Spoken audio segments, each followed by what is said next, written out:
Narrator. Welcome back to the English Learning Podcast's Intermediate Guide series. Today we're zeroing in on a critical skill for both professional and daily life: the art of giving and receiving complex instructions. In an increasingly interconnected world, clear communication is paramount.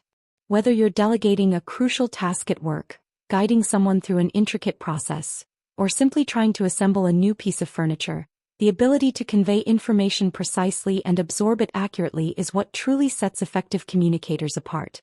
How do you break down an elaborate task into manageable steps, ensuring that every detail is understood without overwhelming your audience? What verbal cues, organizational strategies, and feedback loops are essential to prevent misinterpretations and ensure successful execution? And from the receiver's perspective, how do you actively listen, clarify ambiguities, and confirm understanding to confidently undertake a challenging assignment? This episode is designed to equip you with the essential vocabulary, proven techniques, and practical insights necessary to master the intricacies of clear directive communication. Today's discussion moves beyond simple commands, delving into the nuances of conveying multi-stage processes and technical details. We are privileged to host a conversation between Dr. Lena Petrova, a leading expert in organizational communication and instructional design, and Mark Ramirez, a seasoned project manager renowned for his team's efficiency in complex undertakings. Their dialogue will illuminate the challenges and best practices in this vital area, offering you a richer understanding of how to streamline your directives and ensure successful outcomes. So, let's explore the intricacies and strategies of truly mastering complex instructions. Lena, Mark, it's a genuine pleasure to speak with you.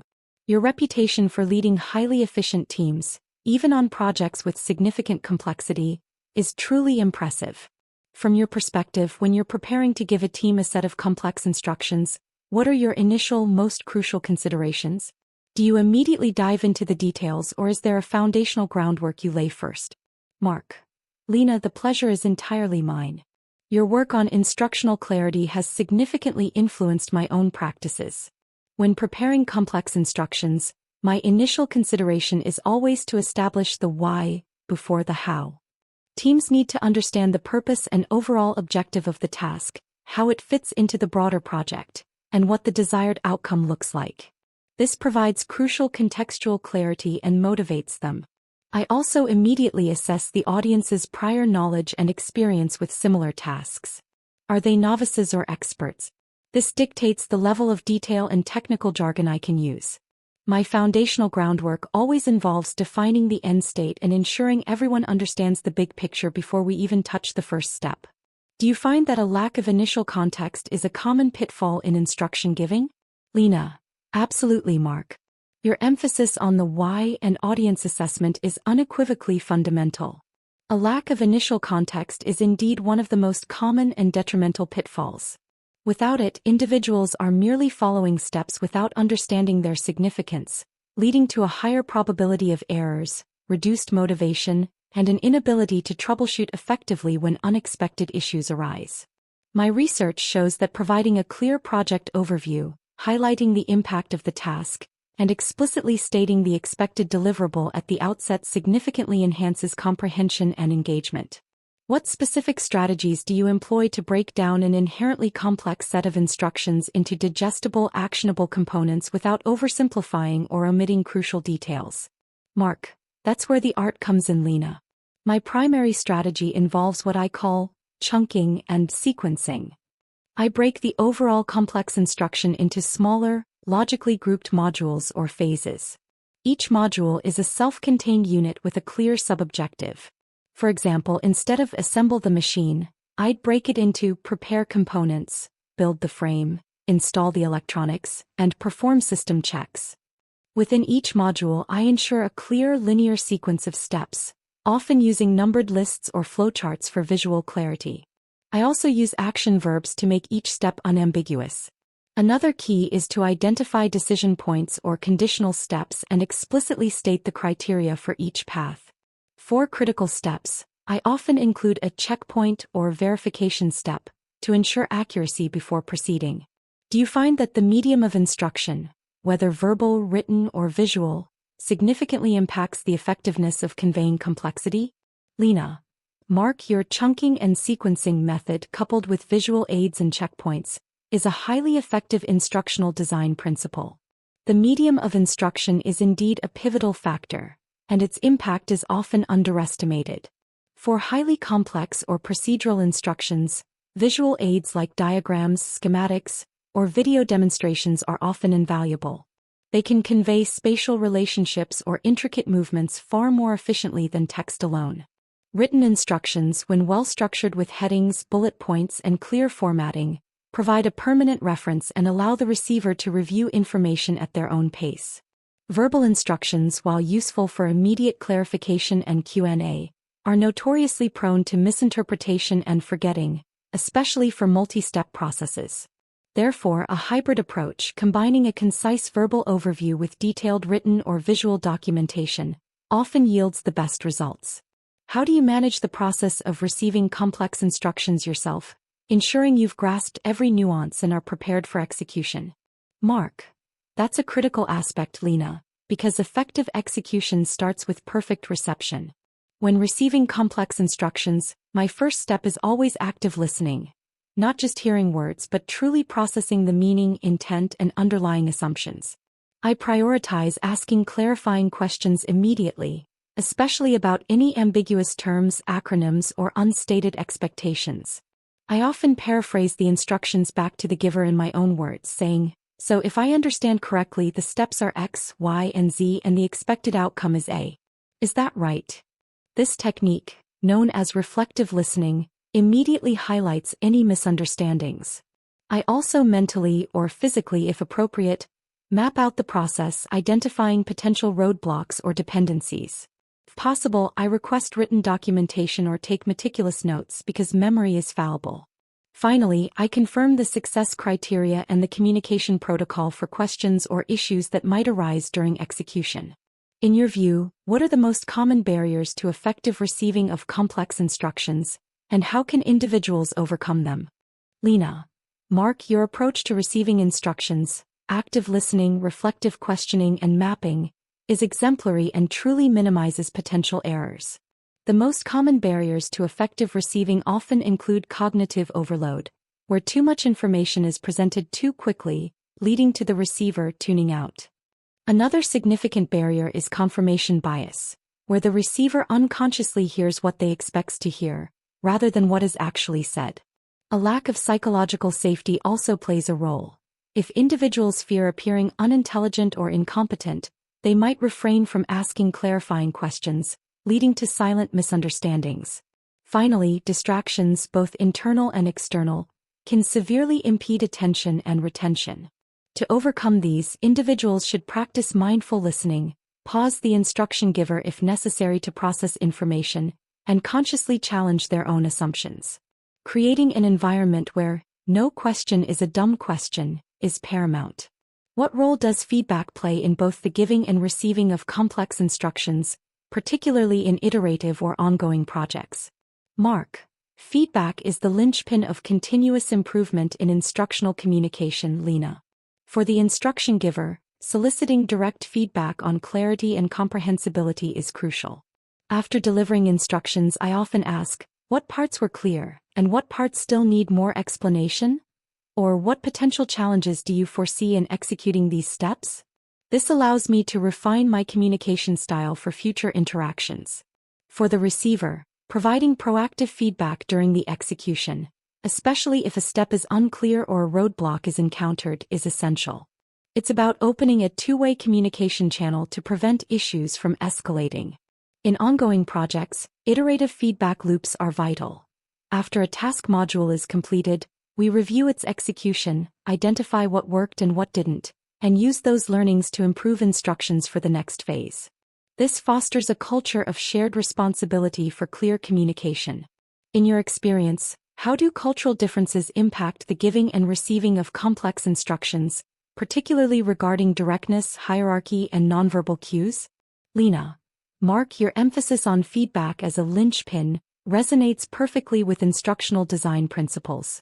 Cultural differences indeed have a profound and often subtle impact on the dynamics of giving and receiving complex instructions.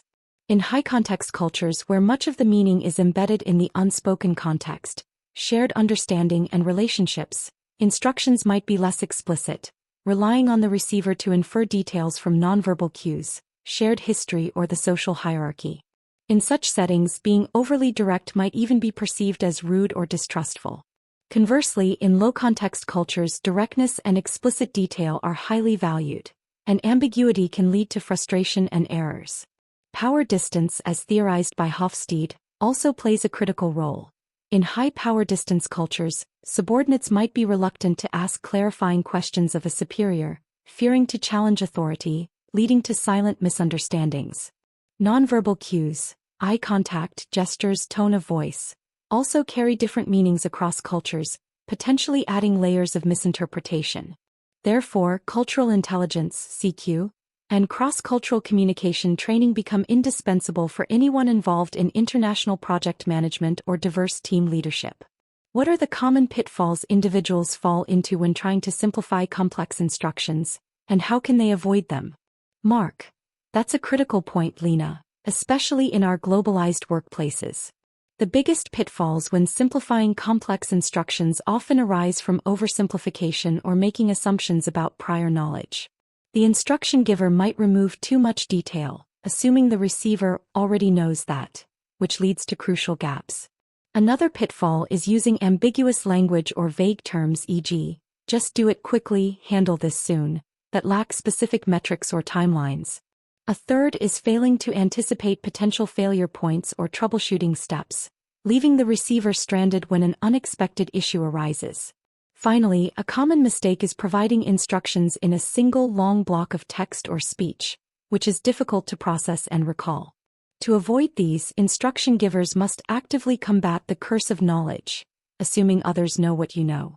They should use precise, unambiguous language, include contingency plans for common issues, and always structure information into digestible, sequential steps with clear headings or pauses. Regularly asking, "Is this clear?" or "What questions do you have?" is also vital. In your view, how does the level of psychological safety within a team or organization directly influence the effectiveness of complex instruction exchange? Lena. Mark, your insights on avoiding oversimplification and combating the curse of knowledge are spot on.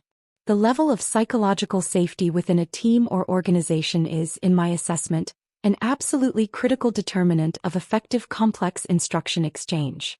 In environments where psychological safety is low, individuals fear asking clarifying questions, pointing out ambiguities, or admitting they don't understand, lest they be perceived as incompetent, slow, or a nuisance. This silence breeds errors, rework, and frustration. Conversely, in a psychologically safe environment, team members feel comfortable expressing doubt, challenging unclear directives respectfully, and collaboratively seeking clarification without fear of negative repercussions. This openness fosters transparency, mutual learning, and collective problem-solving. It transforms the instruction exchange process from a one-way directive into a dynamic, interactive dialogue focused on shared understanding and successful outcomes. Ultimately, psychological safety is the bedrock upon which trust is built, enabling the candid communication necessary for complex tasks. How do you approach the training of individuals to become more effective at both giving and receiving complex instructions? Are there specific exercises or methodologies you found particularly impactful? Mark. Lena, your point on psychological safety as the bedrock is incredibly insightful. It truly is foundational. When training individuals, I focus on practical application and building specific habits. For giving instructions, we practice 1. Audience-centric framing. Trainees learn to tailor language and detail to different knowledge levels. 2. Modular breakdown. We use real-world complex tasks like assembling a model or coding a simple program, and have them break it into sequential, digestible steps. 3. Use of visual aids. They learn to incorporate diagrams, flowcharts, or even simple sketches. 4. Clear success criteria. Explicitly defining what done looks like. 5. Anticipating FAQs.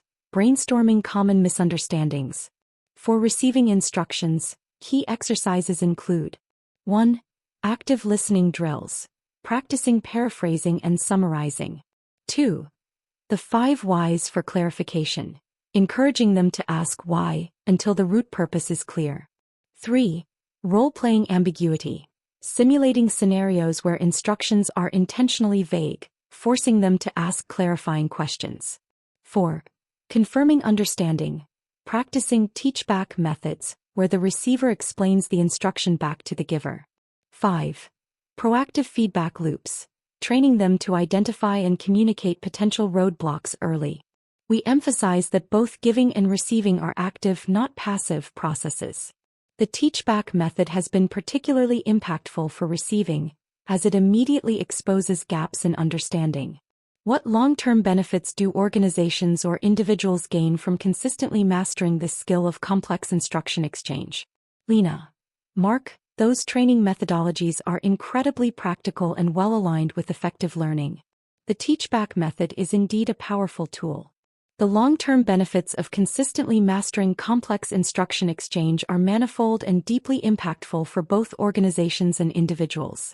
For organizations, it translates directly into significantly increased efficiency and productivity, as time spent on rework, corrections, and resolving misunderstandings is drastically reduced. It fosters a culture of accountability and precision, where tasks are completed correctly the first time. It also enhances employee engagement and morale, as team members feel more competent, less frustrated by ambiguity, and more confident in their ability to deliver. This leads to higher quality outputs, improved project timelines, and ultimately, enhanced reputation and profitability. For individuals, mastering this skill cultivates sharper critical thinking and problem-solving abilities, as they learn to deconstruct complexity and anticipate challenges. It builds stronger leadership qualities as effective delegation relies heavily on clear instruction. It fosters greater self-efficacy and professional confidence, knowing they can navigate intricate tasks.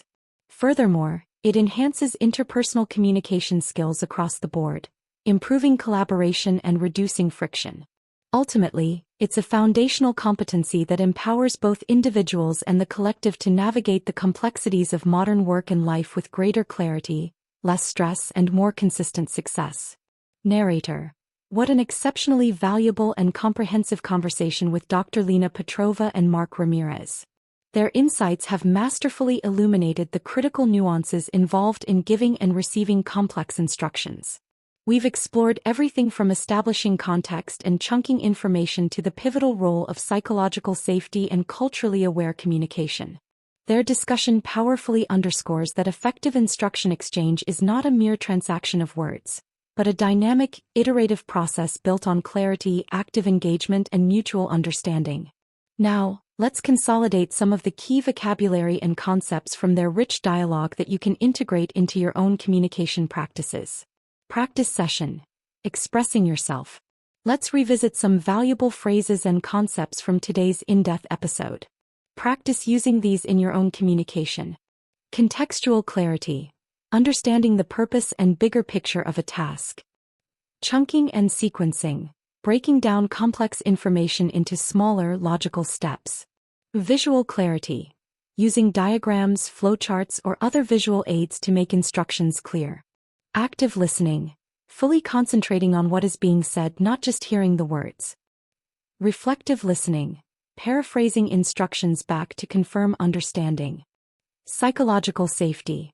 A climate where individuals feel safe to speak up, ask questions, and make mistakes without fear. Cursive knowledge. When an expert assumes others have the same background knowledge as them. Teach-back method. A technique where the receiver explains the instructions back to the giver. Linchpin of continuous improvement. Something essential for ongoing betterment. Manifold and deeply impactful. Many and having a strong effect. Choose 3 of these phrases and explain how they might be applied in a situation where you need to give or receive complex instructions. For example, when I'm giving instructions, I always aim for contextual clarity first, so my team understands the why. I'll also use chunking and sequencing to break down the steps, and then encourage active listening by asking them to summarize. Narrator. As Dr. Lena Petrova and Mark Ramirez so eloquently articulated, mastering the art of giving and receiving complex instructions is a superpower in today's world. It's about more than just telling, It's about guiding, clarifying, and ensuring mutual understanding. By actively applying strategies like providing clear context, breaking down complexity, fostering psychological safety, and utilizing feedback loops, you can transform potential communication roadblocks into pathways for efficiency and success. This skill isn't just for managers. It's for anyone who wants to communicate with precision and achieve effective outcomes in any collaborative endeavor. Until our next insightful discussion on the English Learning Podcast, keep practicing, keep clarifying, and keep building bridges of understanding in all your communications.